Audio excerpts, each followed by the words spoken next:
Hey everybody, welcome back to Barely Gardening with me, Justin Bear. Hey, today's early February and we're getting a light rain.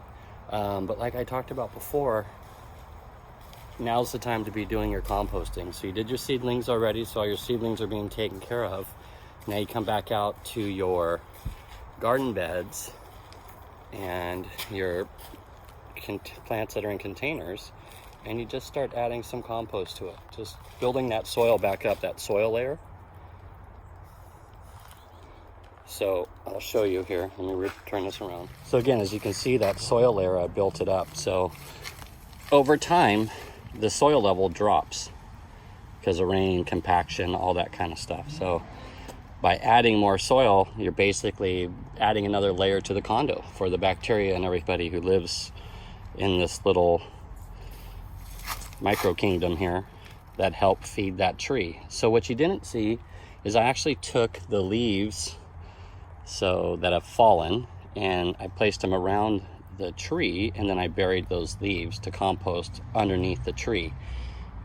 Because if this tree was out in nature and it dropped its leaves, the leaves that did not fly away or that fell down during a rainstorm would decompose under the tree, thus feeding it. So I'm using that same kind of theory.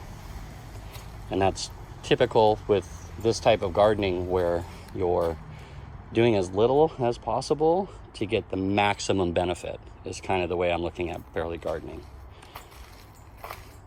Leaving things in the ground so they can regrow and reproduce, similar to this broccoli here, which just keeps producing, so I'm not going to get rid of it.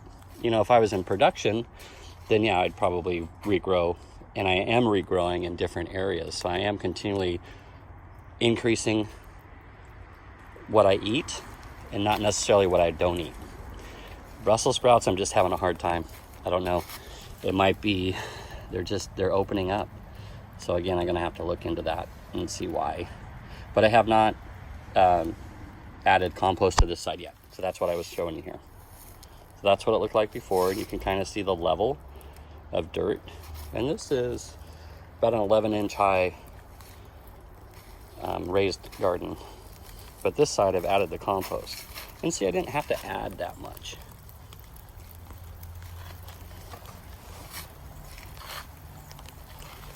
I didn't have to add that much to raise the level. And then the rain that's coming now will then bring all that good nutrients into the roots, and thus we have a healthy garden. So until next time, happy gardening.